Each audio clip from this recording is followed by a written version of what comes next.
first panel discussion entitled Global Capital Accessibility and Collaborative Investment, Family Offices, Institutions and Sovereign Wealth. I realized the US and the infrastructure of the insurance and the medical claims. So we got into the healthcare business and high-risk pregnancies, and just to try and help other women. So today we've done about 30,000 births for $1, just to try to give back to those women in need.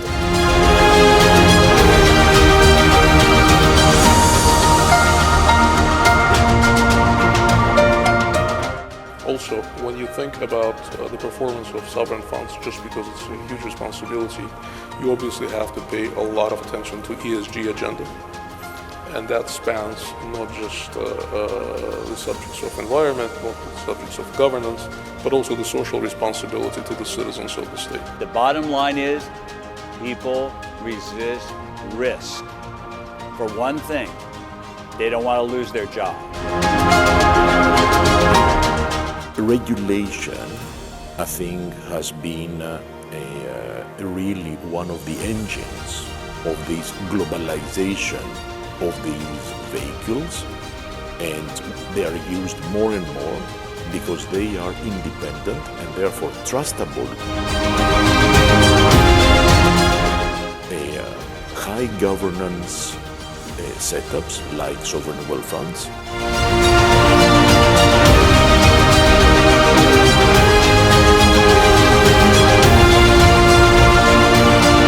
If you're an economist, if you're managing a sovereign wealth fund and you're thinking about external shocks or black swan events, those are things that are not meant to happen, right? Those are problems to be solved.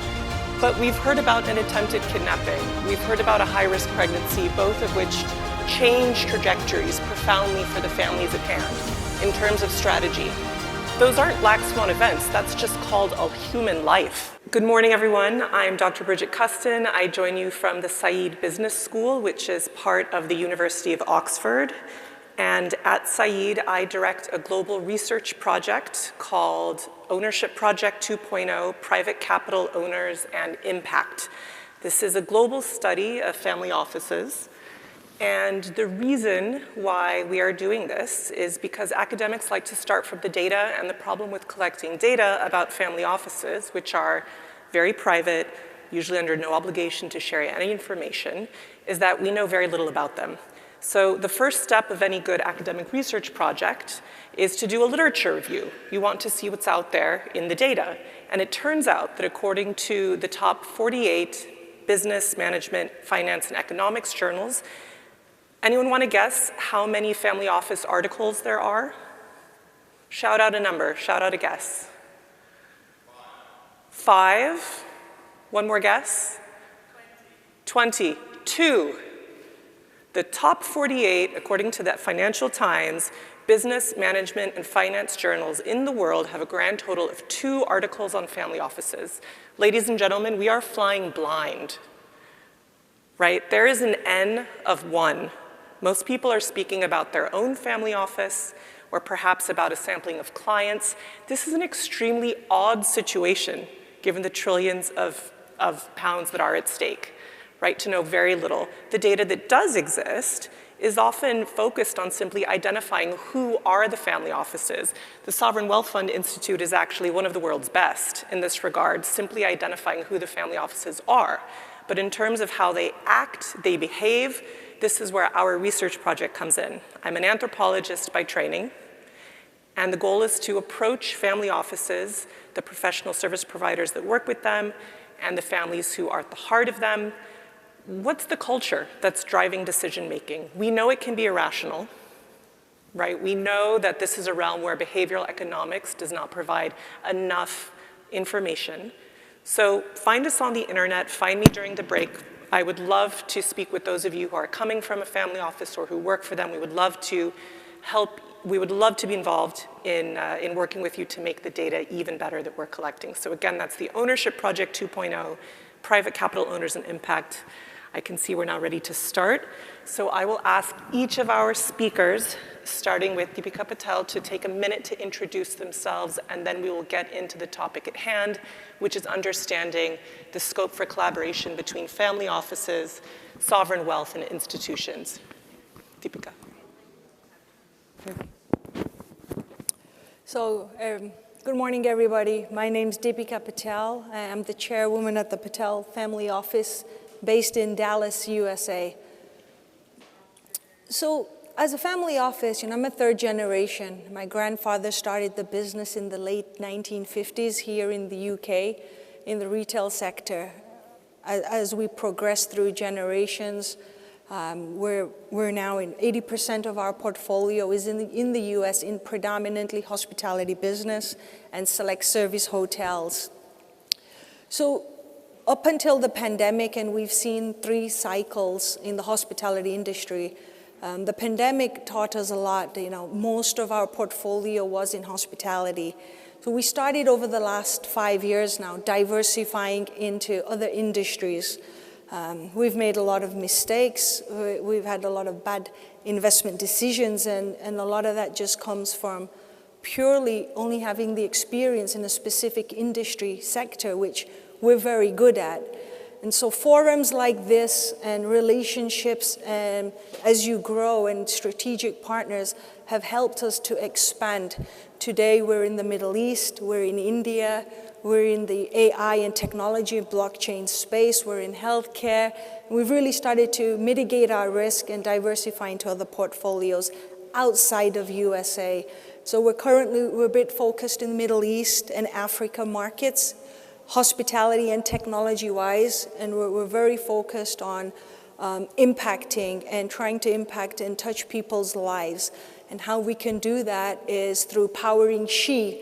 She is our philosophy, so we're in sustainability, hospitality, healthcare, hotels, housing, and environmental science and energy transition. And so over the years, we've kind of progressed now into a kind of a conglomerate of a family office, and all our private money only.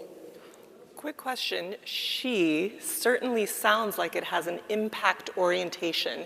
Would you identify as an impact-oriented family office?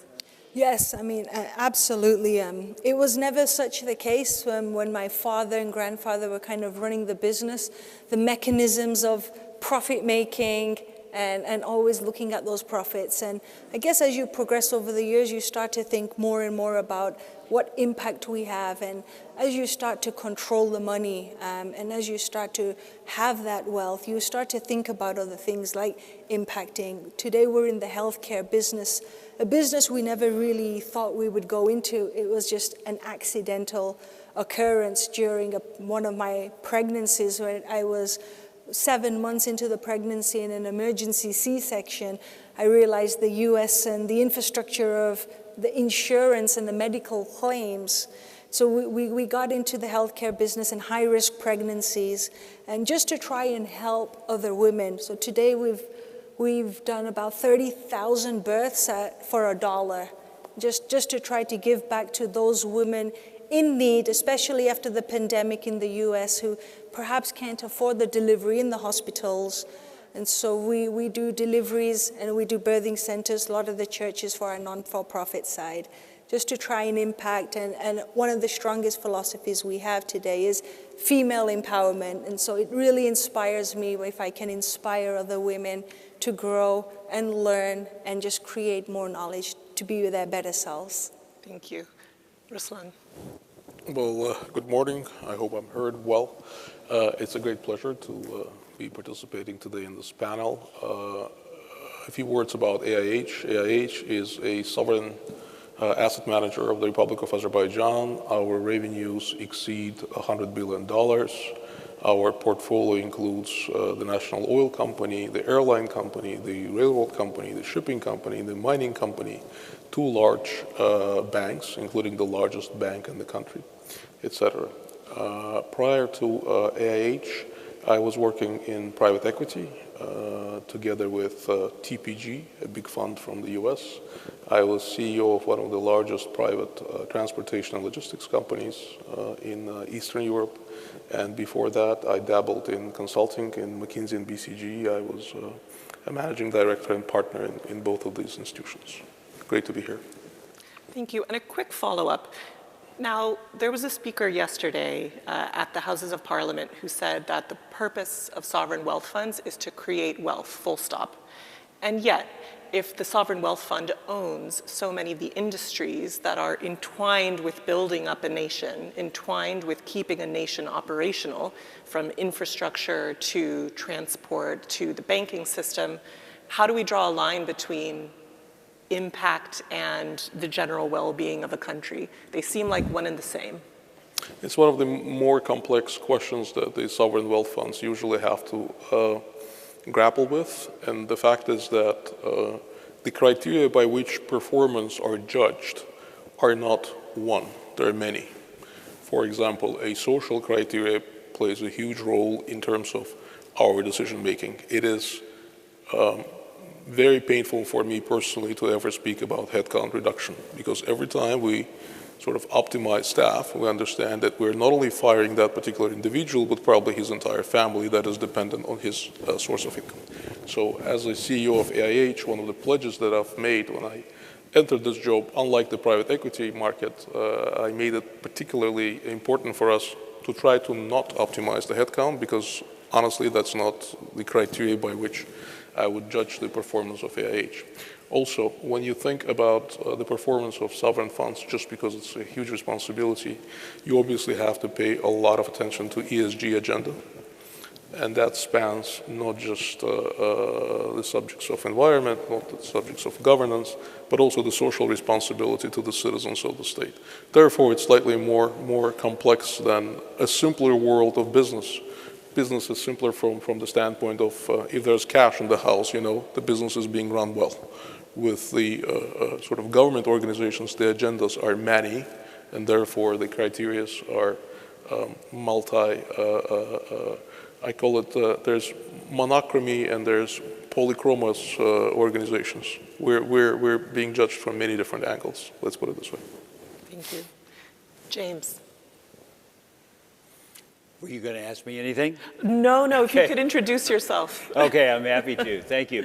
And welcome to everyone here this morning. I'd like to pay tribute to SWIFI because I think that there is a large gap between sovereign wealth funds and legitimate single-family offices that we need to actually bring together. And I think SWIFI is really focused on that.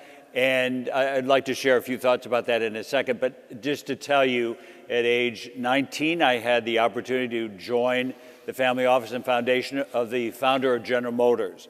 And from that moment on, I just established that was going to be my career for a lifetime, which it has been, and I'm grateful for that. But the third week that I was working in the Mott family office, we heard automatic machine gun fire through the front plate glass door of our office. We dove under our desk, grabbed our phones, and we didn't know whether we were going to survive or not, except the fact that we knew we were not the value target. It was the son of the wealth creator. He was pushed into a room-sized safe where he was kept out of harm's way. After 5 hours, the SWAT team took us down the fire escape, and we were safe. But 3 weeks later, this person was really transformed, and I'm going to talk about this a little bit about what has happened in the history of single-family offices and their resistance to getting involved with sovereign wealth funds, because we're going to try to solve that, right? So he comes to me and he says, I'd like you to create, which he didn't know at the time because we didn't use this term, but I'm going to say an algorithm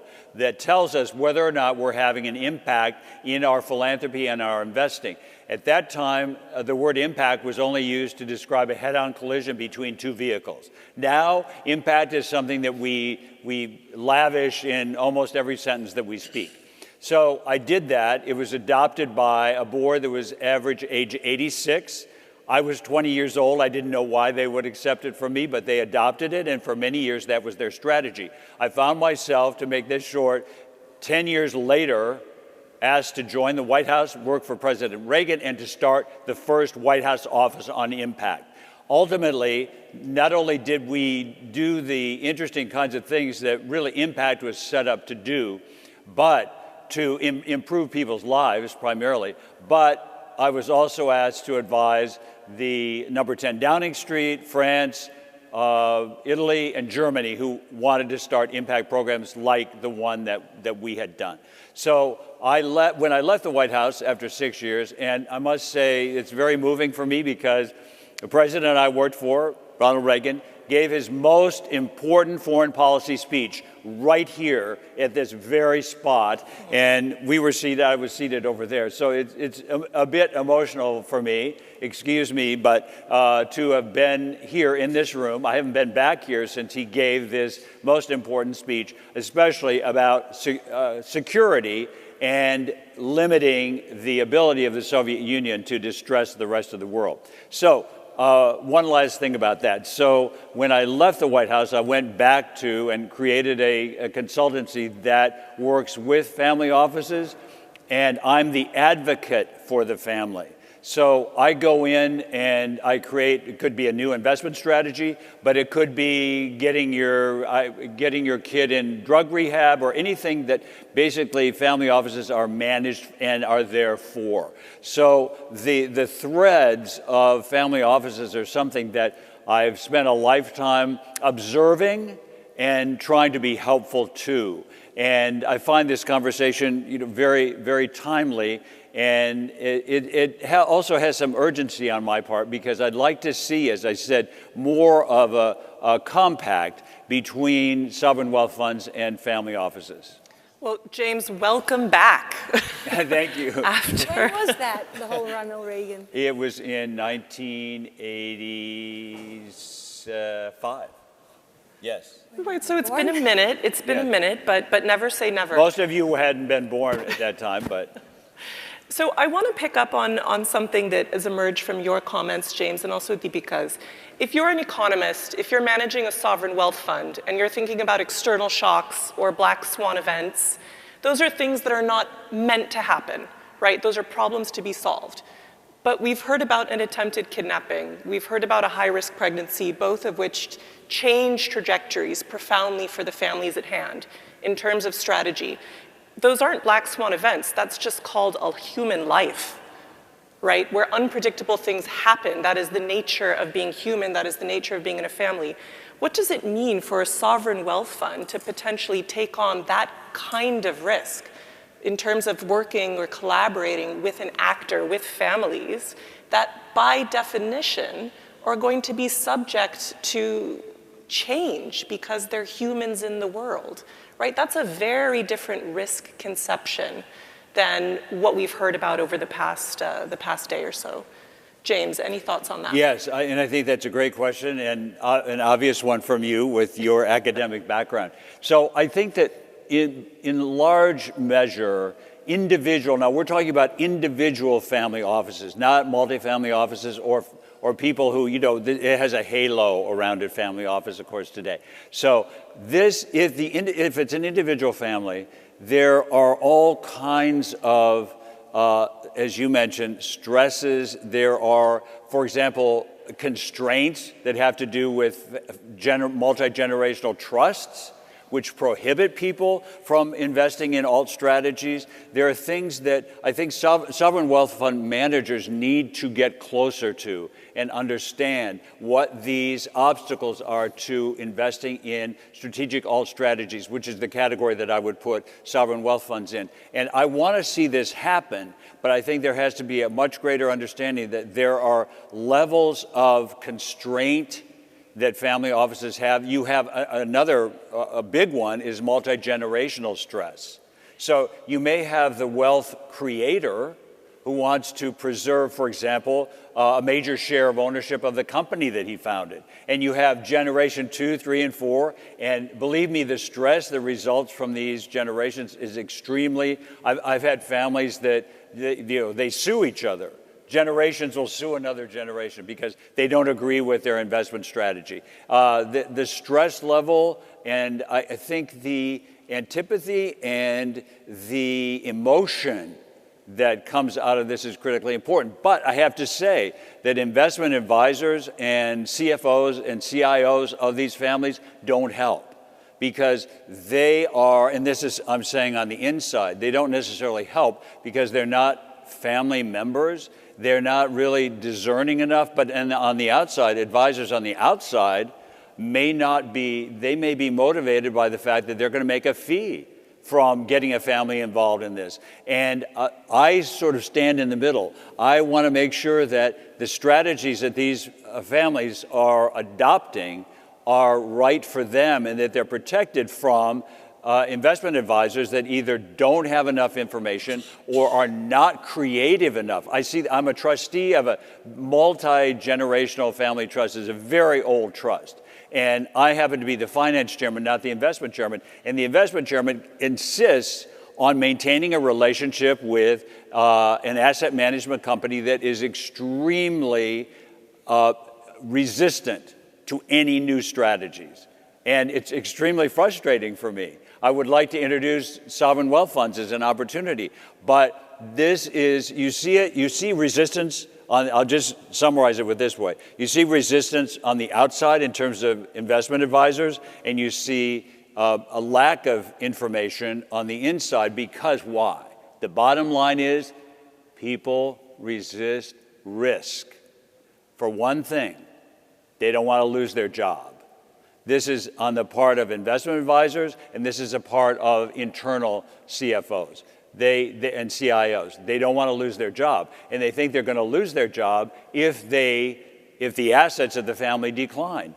And I'm not sure that they really are going to lose their job, but this is something that they think about. So I think that we need to promote a greater understanding of what alternative strategies are out there and explain how they can be very productive as a part of a portfolio strategy. Thank you. Ilias, if you could please introduce yourself. Thank you very much, and mic is on? Yes. So thank you very much, and a big thank you as well to Sovereign Wealth Fund Institute, a great organization, great event, and unbelievable place. So a big thank for the organization. So if you are expecting another shooting story, it's not with me. So sorry, I think James said it all. We could arrange it. No, please don't. I'll go much more on, I would say, less exciting stuff. Close to 30 years of experience. I'm currently working with IQEQ, a professional service provider. We have an international portfolio of asset managers, asset owners, and corporates. We tend to work, I'm heading personally globally the whole asset owner division. We work with a couple of dozen of sovereign wealth funds and 350 family offices, 5,000 families in general who are actually where we touch base on a private structuring perspective. So we help with the structuring of the wealth on both institutional and private. What we see actually is really the coming together of these two asset owners, the private and the institutional. And there is actually two dates I want to bring up. The first one is really the banking crisis of 2008, that really revamped the world.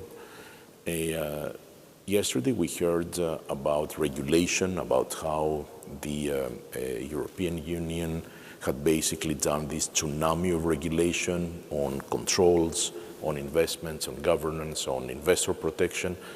And this is we are now living the wave or the shock wave of that regulation. There has been an independence wave from the family offices and the sovereign wealth funds, from the very large asset managers and the very large banks. Not necessarily because they decided, but because they couldn't cope anymore with the very restrictive regulation that was imposed upon them indirectly via the very large banks and asset managers. And this actually, it was the one thing that pushed them out of the custody of these two large groups, for their assets I'm talking. At the same time, the multi-generational impact accelerated that, because the new generations came in, wanted other type of investments, had other ideas. And at the same time, the markets with less IPOs, the interest rate, whether it is at the moment of their low or their high now, has also brought a brand new type of investment. So the alternatives have risen in such a level where there isn't today any family office, any sovereign wealth fund that will not allocate a big portion, sometimes even up to 80 or 90% of new investments, they go into alternatives.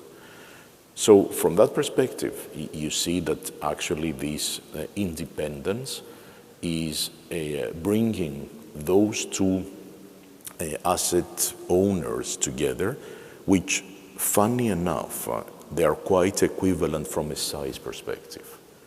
They're both in the 10 trillion size, family offices and sovereign wealth funds.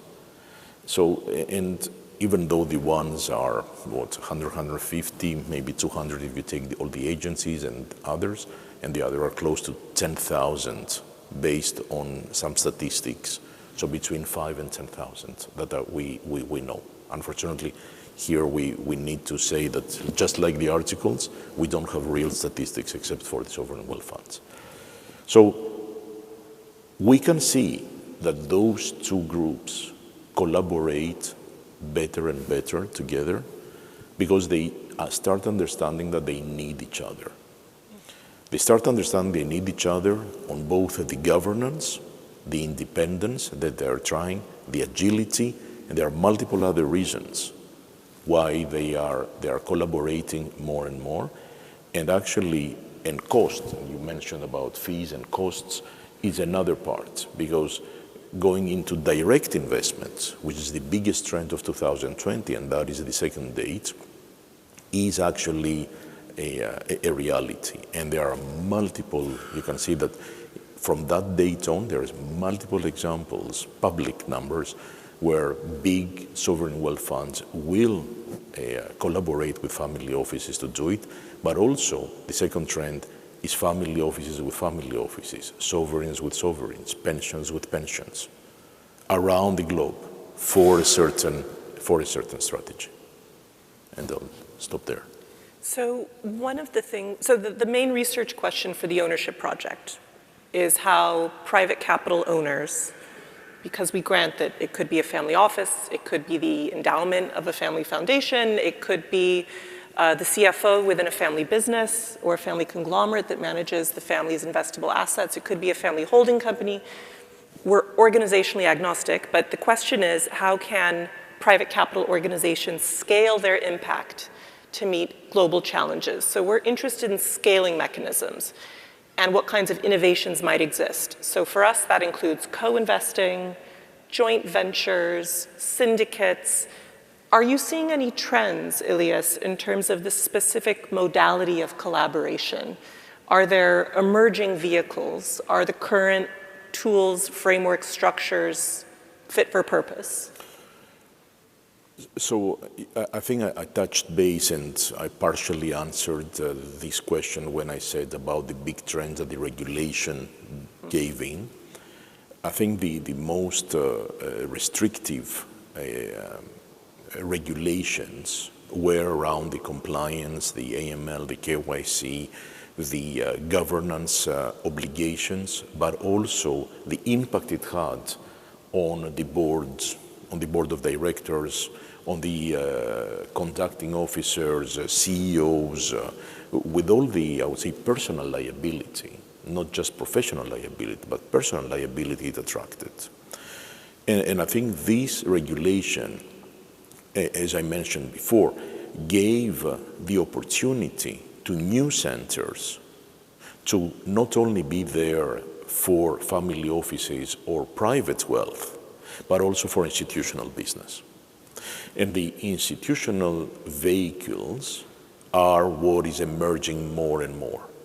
Today, whether it is in a less regulated or a more regulated vehicle, the institutional setup of this vehicle will always be on the top of the preferences. So SPVs with governance, independent directors, more and more, I would say, very well-known auditors, independent valuations that are happening at all the levels that are approved. So this process allows actually not only to give a better, more confidence to the family that has not eventually been involved, but it also gives the opportunity to have professional teams servicing, deciding for the investment, and therefore the institutionalization of the wealth is happening now also within the sovereign wealth funds, the family office and the pensions, which before was mainly delegated to a bank or to an asset manager who was actually running the whole thing. So regulation, I think, has been really one of the engines of this globalization of these vehicles, and they are used more and more because they are independent and therefore trustable from high governance setups like sovereign wealth funds, and maybe, I don't want to say lower, but thinner governance layers of family offices, because some do not have the scope to have tens of risk managers, portfolio managers, controllers, oversight managers, etc., etc. So I think that is I would say, a big consequence, the institutionalization, and which gives the confidence to the family members, but also to the sovereign wealth funds to come in as investors because there is this independence control. Thank you. Now, a question for all of you, right? Because at Oxford, we like to be interactive. We like to put everyone on the spot in our classrooms and in tutorials. Please raise your hand nice and high if there's one of two criteria that applies to you. First, you belong to a sovereign wealth fund or institution that would like to collaborate with a family office, or if you are a family office that would like to collaborate with a sovereign wealth fund or institution. Please raise your hand if either of these apply to you. Okay, a smattering of hands, I would say under 10. Now, please raise your hand if you have actually collaborated with a family office. Okay, so the actors are actually outnumbering the aspirants. One of the brave souls who answered the second question, yes. Could you shout, or maybe there's a roving mic that we could deploy, what was the experience like? Who would like to, raise your hand if you could tell us how it originated, how it panned out, who was lead, who was subordinate, who from the audience can share a narrative of how a collaboration between a family office and a sovereign wealth fund or institution panned out.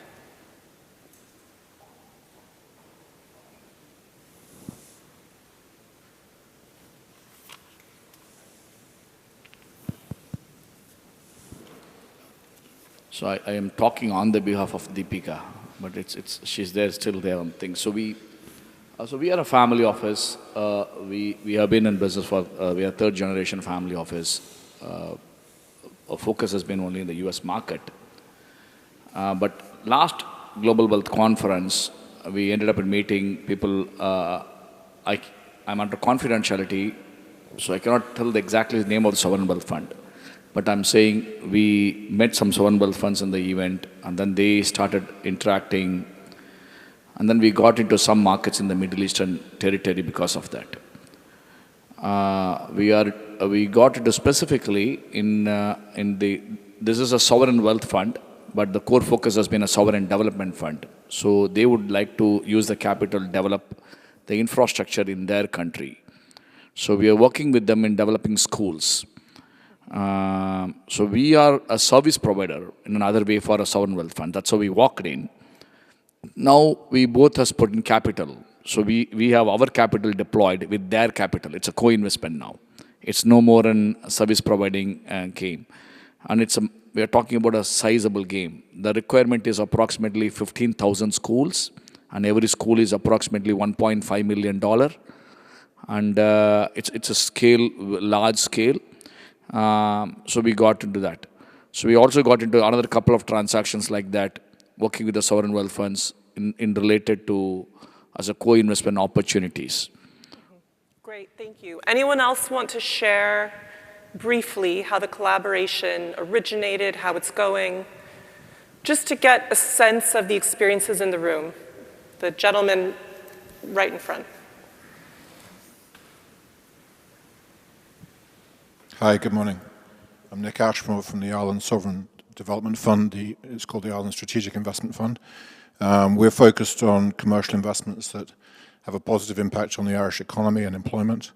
And we've collaborated with a UK-based family-driven investment firm called Sumix. They specialize in investing in land and taking that land through planning permission to create the opportunity to build housing. Housing is a huge challenge in the Irish economy. And that's one of the particularly difficult things to deal with. The planning system is quite hard to deal with and takes a long time. So we've found that it's a very strong collaboration for a number of reasons. The expertise that Sumix are bringing to the table is really specific and very, very high quality. They're institutional grade as a management firm, and so we've invested in their fund. But the unique thing about it is the amount of capital that the team have from their own wealth invested in the fund. So the alignment of interest is incredibly strong. And that level of skin in the game is something that's very rare and very difficult to find in the more normalized private asset market. Thank you. One of the organizations that the Ownership Project collaborates with in conducting our research, because family offices are very network and trust driven, of course, is an organization called Generation Pledge for future inheritors. And they have this concept of polycapital, where they maintain that it's not just financial capital that families have access to, but also political capital, social capital, and to your point, knowledge capital. Deepika, could you tell us more from your vantage point as the one family member on the stage?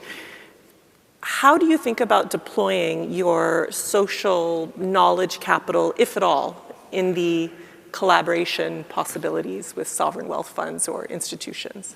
Yeah, so, like Lakshmi just said, we just kind of started to see how we can merge with sovereign funds. And I think it's a collaborative effort, being a single family office with a subject matter expertise predominantly in hospitality.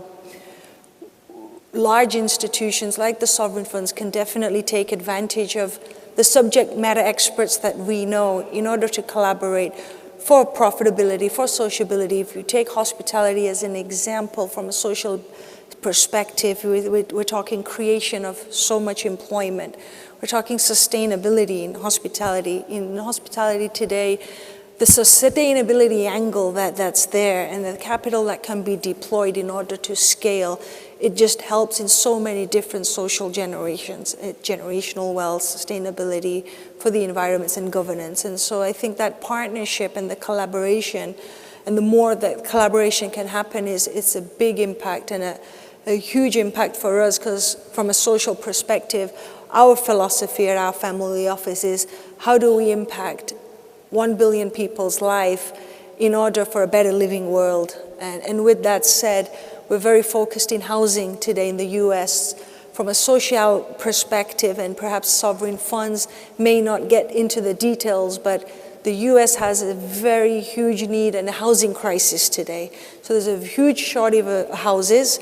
With construction debt constantly going up, it becomes more and more of a challenge for developers to predominantly put new inventory out at an affordable rate. So for us, partnering up with large institutions allows us to get and align with our goals of 75,000 homes And so I think it's really important from a sociability aspect for them to get more aligned with family offices like us, just to try and keep those goals aligned. So we've heard about some success stories, we've heard about collaborations actually happening, but James, in your opening comments, you talked about some of the barriers to collaboration. I would agree that aspiration is a lot higher than on-the-ground collaborations, and you sketched out what some of those barriers are. How do you think those can be overcome? I think sovereign wealth funds have to work a lot harder to understand these barriers. And it's just like creating a strategy. I believe strategy is like GPS. If you know where you want to be, then you follow it and it'll get you there. And I think to have a strategy to make sure that you're opening up the sovereign wealth fund to a greater understanding on the part of advisors, managers, both in investment managers on the outside of the family office and on the inside as well. And then I think address some of these issues that I mentioned to you that are inhibitors. And a lot of it has to do with education. And you see in a lot of family offices, you see family office meetings, for example, which are increasingly important, and I think that they do a lot of good. But I think offering to explain, to educate, to communicate it'd be the same with any kind of alt strategy, but it's just not working fast enough. And I think it's critically important. I think to get information out there both to individual families, and I think, people will say to me, oh, but Jim, could you just introduce me to your top 50 list of family offices? Now, this is interesting because people are also inhibited on the sell side, they think, to finding these families. Now, if you look at and maybe start with some of the largest family offices, such as Cargill Macmillan, for example, or Rockefeller, both of those families are already definitely engaged with all kinds of creative strategies like this. So that wouldn't necessarily be new to them, but you might want to collaborate with them on helping them engage the broader field of investment on the part of family offices. So they have, for example, I don't know if any of you have dealt with Cargill Macmillan, but they have an entire office building. They're dealing with now 6 generations. And so every couple of generations, they create their own strategy operations, because each younger generation has different interests, and we know what the younger generation is interested in now. Everyone knows that. We don't even have to talk about it. But to appeal to those specific generations in a large single-family office like that, which is the largest in the world, would be a great way to start engaging that particular generation. Same thing with Rockefeller. Rockefeller is very knowledgeable. They take care of like 1,400 family members right now, and they're very interested. And you may know my friend Justin Rockefeller created an organization called The Impact. So he's focused almost directionally on impact. And he's brought together, I think maybe now there are 43 families that he has in The Impact. They're not easy to reach, but he's doing it, and he's created a brand for himself because of what he's committed to. So you see a lot of, and he's not the only one doing this, but he's done this wonderful thing with impact. So you see a lot of initiatives on the now generation wanting to go there, but they need to know more about what exactly sovereign wealth funds are and what they can offer in terms of investment strategy and performance. That's got to be in there. And I think delivering an adequate explanation of risk related to other opportunities and to performance related to other opportunities, especially in the situation. I want to mention one other thing related to this, and that is I see so many families talking to me about multi-domiciles. So right now you see more families of any size very, very nervous, very concerned about security for their assets. Now, wouldn't sovereign wealth funds be the ideal partner. So you see families, they're multi-domiciled families now, a lot of them, and it's growing because they're very concerned about the security not only of their assets, but of their family members. You see family members. I had one family which their granddaughter was kidnapped on a plane, going across the Atlantic. I mean, they're very concerned about personal security, about protecting their assets, about protecting their family and its name and its longevity. And there's a lot of anxiety in this, but I think this provides, in terms of global strategy, is the today approach. Global strategy. That's what families are really looking for. And aside from the ones that, there are a lot of family offices that are, as I said, very limited by the fact that their wealth is created by, now this is not true in the case of the first family that I worked with because General Motors was already a multi-company, global corporation. But there are a lot of firms like a family that I have right now in LA, their wealth came from one company and they're required to keep their assets. A majority of their money is kept with the assets of that company. Okay, so there are a lot of inhibitors like that, but it's loosening up and it's opening up more as more families see themselves in a global context and they're looking for alt strategies anywhere that they can find them in the world that provide enough safety and security and protection for their assets. One family I had, they were the largest music publisher in the world. I had them, I think it ended maybe 3 years ago, and we were in generation 4.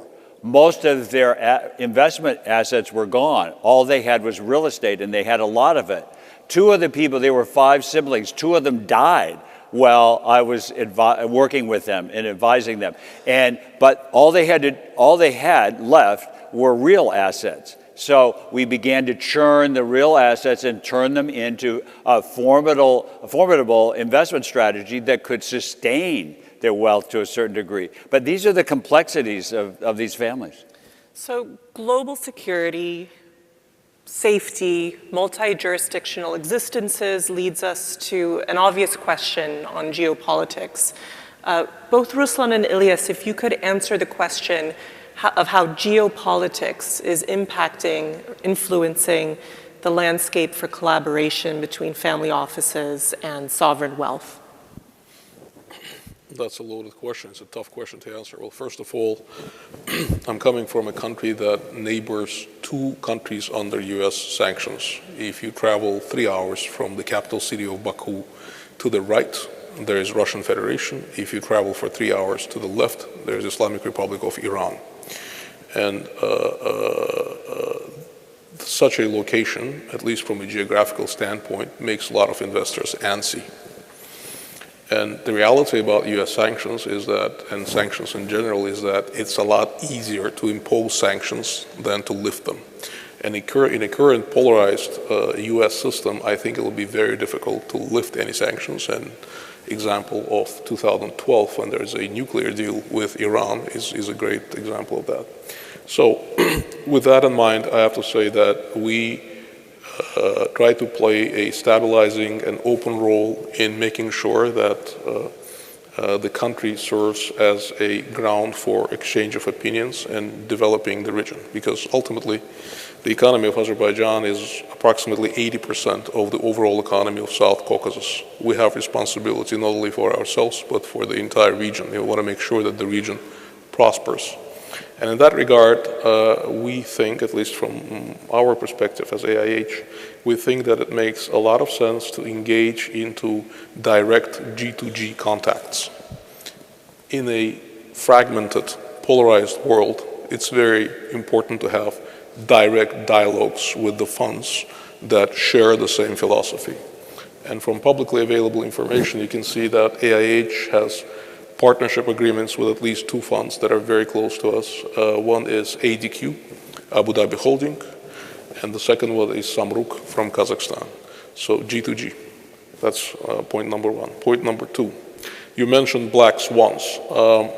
We are, first of all, almost all of the members of our government have read the book, perused the book, we think about black swans all the time. I met with Taleb, the author of the book, 2 weeks ago here in London.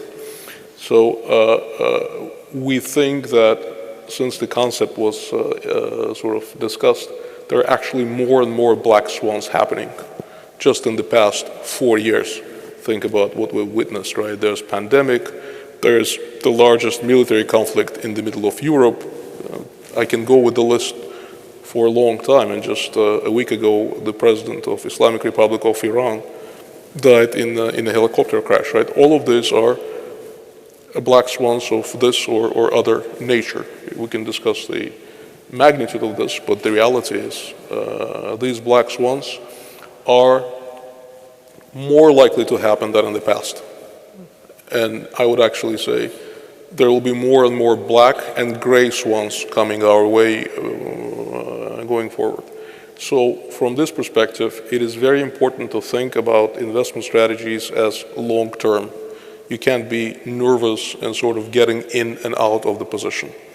And just to illustrate, we did a bit of analysis. We looked at, and maybe that's important for the families that are sitting here, we look at the rich families in the US before 1913, so before the First World War.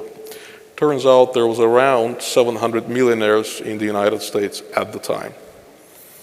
And if they preserved wealth at an ordinary rate of investment, we would have seen more than 10,000 billionaires in the United States today. The reality is there is around 700 billionaires in the US today, and most of them have no relationship to the capital that was formed before the First World War. There are many black swans that happened during the time. Obviously, First World War, Second World War, whatever, you can go with the list for a long time. But the proverbial rags to riches and backwards in 3 generations actually seems to exhibit itself. And the reason why this happens is the following, I think. First, we often talk about where to invest, but we don't necessarily talk about how much to invest. And that's where families grapple. They don't know how much risk they're actually willing to take and whether they should double down or get out of the investment strategy that may not be attractive. Second, most of them foray into investment activities that are not value accretive. And most of what I've observed is that they're kept with real estate, I fully agree with your example, as the way to keep wealth for the next generations. There's actually a book by Barton Beck's Wealth, War and Wisdom, and he actually demonstrated that one of the best investment strategies was buying real estate in the city of London. If you don't know what to do with your money, go ahead and invest into the real estate in the city of London or New York. From this perspective, what I wanted to say is the following. Wealth cannot be preserved. Wealth needs to be invested. If you just sit on wealth and think that you're going to preserve it, basically you're going to be destroying the wealth, at least because you're observing very high inflation, which we haven't seen since Volcker was the head of the Federal Reserve System, right? We're talking about double-digit inflation today. So if you don't do anything, you just sit and relax, you lose 10%, at least 10% of your wealth in any single year. So you wait for 3 years, it's 30% of your wealth that is being actively destroyed. Third, a very important point, I think, is the following. The criteria of decisions in investments should be absolutely sharp. I fully agree. I mean, you mentioned impact, you mentioned GPS, you mentioned the signposts that should guide any investment strategy. The problem with a lot of families is that they seem to shift their investment strategies pretty randomly. And the timing of when they shift their investment strategies and the criteria under which they revisit their investment strategies are usually unknown, or they have to do something with the dynamics within the family. Somebody passes away, somebody gets married, somebody is engaged, whatever it is. This has nothing to do with the market performance. Whether you're getting divorced or not is not a good time to revisit your investment strategy. It has no correlation with this. So whatever it is, long term, stick to the investment strategy if it works, or abandon if it doesn't work, but make sure that the criteria by which the decisions are made are super clear. Final observation from the discussions. There is a lot of people who advise how to make investments, But my perception is that those who know don't talk, and those who talk don't know. I have yet to see an investment banker who came to me and said, listen, now is not a good time to invest. If you've met such an investment banker, let me know. So everyone is peddling the great investment idea, but the thing is the criteria by which the decisions need to be made are always, have to be exogenous from that particular discussion in which another great investment opportunity is being presented. Thank you.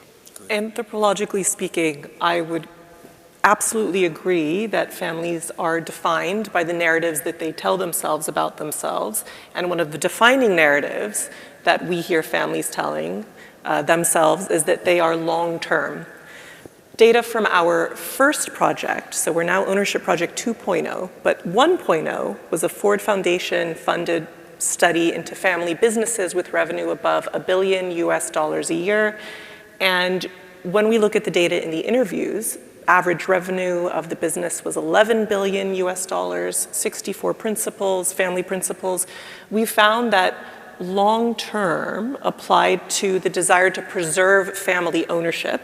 So they wanted to be owners for the long term. But in terms of actual strategy, we were not hearing numbers beyond 5 years. Right? Whereas when you're talking about a sovereign wealth fund's horizon, it's absolutely going to be longer than that. So I do think there's a mismatch between the long-term potential of families in terms of their strategies versus, you know, what the long-term strategy and reality is for sovereign wealth.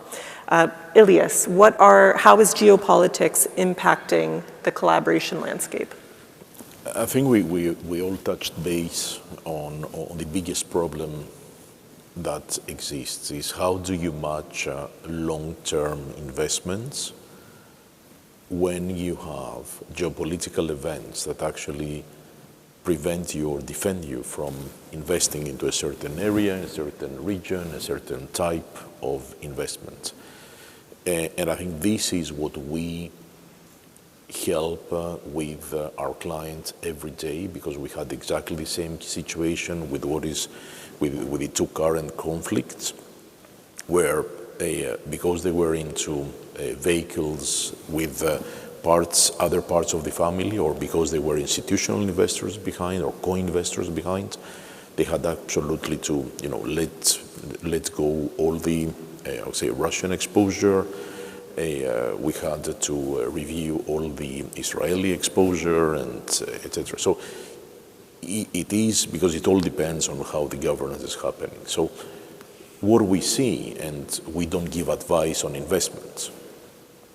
Where we give advice and direction and support is actually on the agility of the portfolio, so that we actually set up a vehicle that can navigate in these winds. If exactly what you said, Rasha, it is extremely important to know that if you set up a strategy or a vehicle for 10 years, 30 years, you cannot change that anymore. But what you can do is actually prevent, by hedging, by governance, by diversification, the protection of this investment.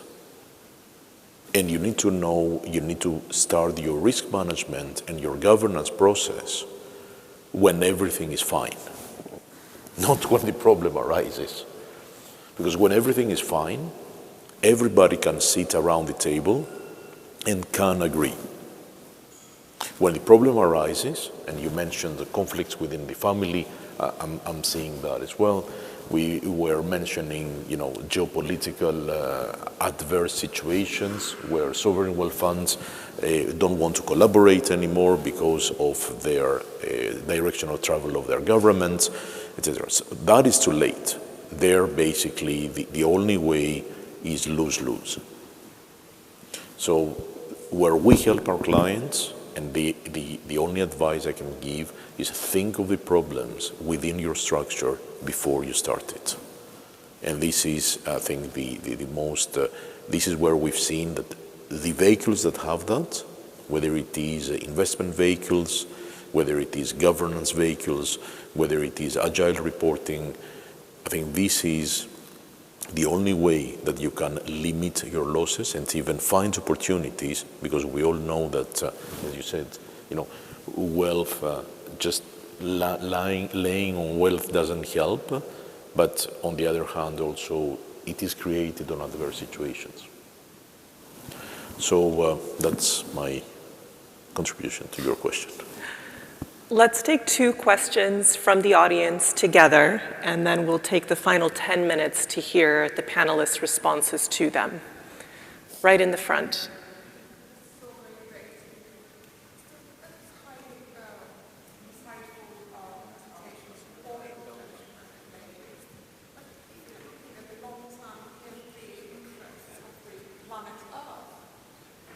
If we are looking at the long-term interests of the planet Earth, surely we must devise more risky strategies, both for the family offices and the sovereign wealth funds, in order to tackle amazing number of challenges in ESG and the global warming, mass public infrastructure. So surely you will advise all of your clients to take a longer-term look at some so-called riskier investments like global warming combined with the mass transport, let's say. Thank you. Let's take one more question, and then we'll hear from the panelists in response to both. One more question. The lady in the back.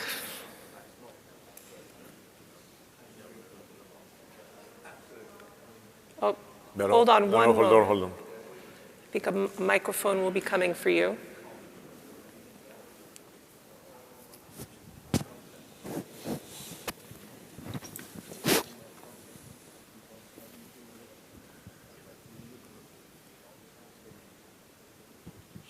Hello, everyone. I'm Arbana from United Nations Industrial Development Organization, and I would like to ask Mr. Ali Khanov. So Azerbaijan, as you mentioned, is responsible for the region and also is hosting the COP29 this year. What's the role of the sovereign wealth of Azerbaijan? Do they have an impact on SDGs or ESGs, sorry, Sustainable Goals for Development? 2 questions about ESG. Impact investments? Thank you. Shall I start, maybe, because both questions were about ESG? Well, thank you very much for both questions. So actually, my country, Azerbaijan, celebrated its independence yesterday. We created our independent state on 28th of May in 1918. We were the first Muslim republic in the world, and one of the first things, and that has direct impact on this ESG thing that I will mention, the first thing that the government has done is granted voting rights to women. And that has been our position ever since, that we like women to be free and active participants in our society. In terms of ESG agenda, one of the key questions that we ask ourselves is the following. People ask how to leave a better planet for our kids, but we actually ask ourselves, how do we leave better kids to this planet? And for this, the role of women is incredibly important. If you ask me, if you pin me down and you ask me what is the most important part of ESG agenda, I'd say it's educated, free, open-speaking women who are participating in all the key decisions. Now, having said that, in addition to that, yes, the government of Azerbaijan will be hosting COP29. We obviously collaborate closely with the government of UAE, which was hosting COP28. One of the key objectives for the government, and I will not be talking on behalf of the government, I'm not authorized to talk about this, but I think one of the key ideas is to make sure that a lot of good initiatives that were initiated in the previous COPs actually start to get implemented. We would like to see that a lot of good intentions that were formalized get grounded in some solid framework as soon as possible. Having said that, the time is ticking. COP29 will happen in November this year. So while I'm sitting here, my colleagues are working hard back home in Baku. Deepika, how is ESG fitting into your SHE concept? So I think it's been pretty powerful. You know, like I said earlier, the generation before me was all about profit. And for us, it's how do we impact people's life, whether it's been within the ecosystem that we have today. And so from an ESG perspective, you know, we never really had so much governance in the previous generations. And so now trying to get more regulatory, trying to get more governance around the investments that we cater and try to do from a sustainability and environment perspective, we are starting to get more aligned within the hospitality with the clean energy, the waste management, the environmentally on the electricity and so forth. Thank you. James, at least responses to the question? Right. I think that what you're talking about here is two distinct areas of investing. One is philanthropic investing, and one is investing to protect your financial resources and assets.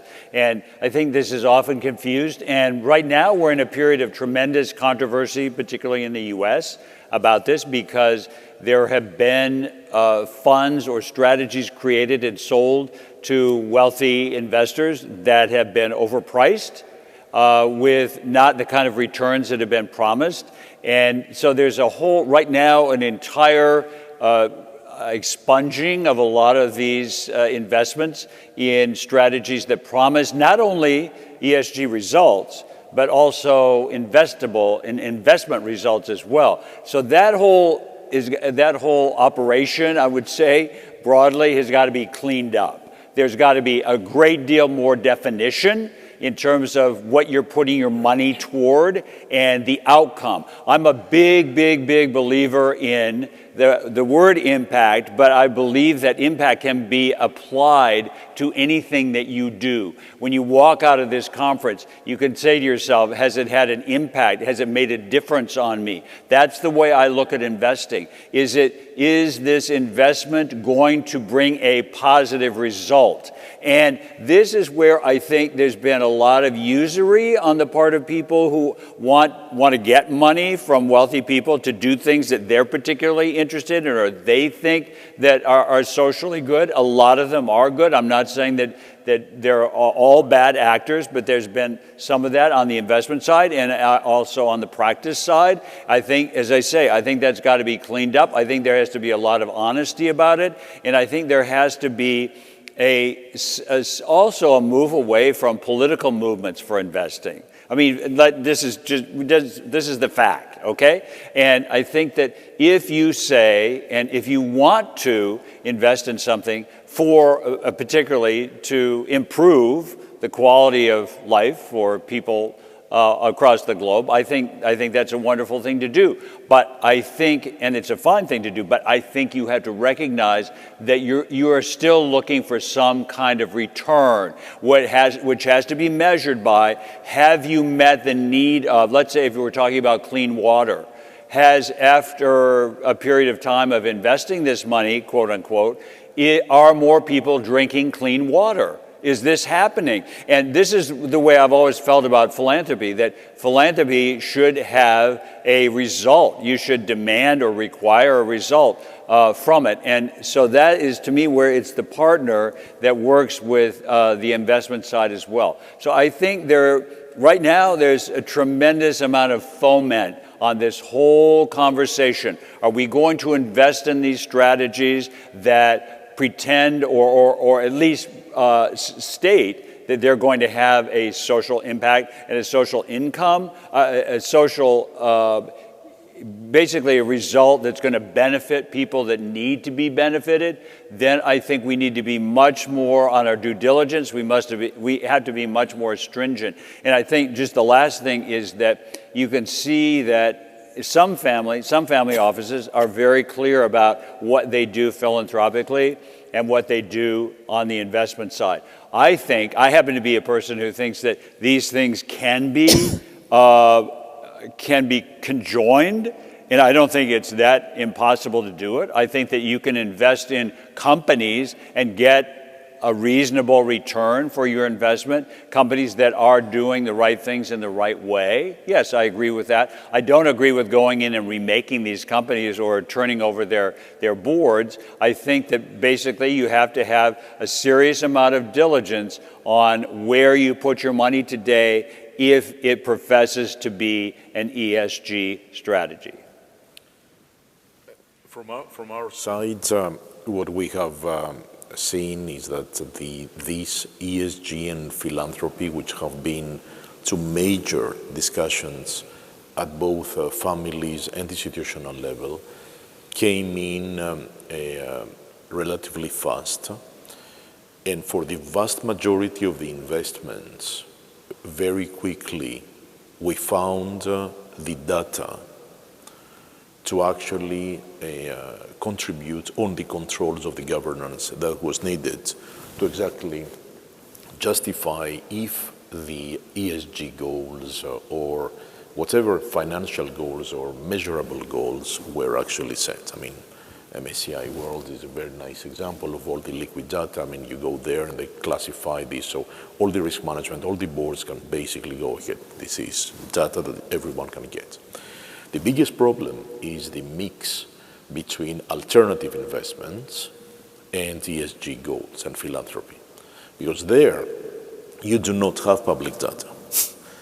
So and this is where James just alluded to was actually the biggest industry problem, and this is where I believe, and a lot of my peers in the industry believe as well, is the biggest opportunity to actually not stop the ESG or the philanthropy, but actually measure it, control it, so that we can direct it. I think the ESG is a fantastic principle. We need to continue if we want to continue to live on the planet. But on the other side, it's clearly it has to be redirected. We need not only a strategy, but also a vision where we want to go. But we need the proof that what we are investing in gives the right results, not for control, but also for redirecting such a new, I would say, direction or a new vision that we have around that. So in our industry, the biggest worry is where are we going to find the data? How are we collecting it in such a way so that we can actually give it back to the families, to the asset managers, to the asset owners, institutional or private, so that they can actually have the proof that they are going on the right direction, they are actually supporting the initial goals, and especially the new generations who are very focused on that side are actually winning the battle around creating the wealth in the right manner, in the right place, for the right reasons. So data is really the key and the opportunity in order to prove. And lately I had a discussion last month about a company that wanted to present to us. It hasn't, so I don't know if it is how it's going to happen. It's a startup, a few people. They're analyzing satellite pictures, so it's basically space technology via satellite to actually measure the level of pollution in certain areas where there were projects of depollution, and therefore they're trying now via satellite to measure, but not this back a month ago, but with 10 years ago. So the real evolution. So there is opportunity and there is creativity. Perfect, and we need better data. A perfect ending note for this panel. Please join me in thanking our panelists.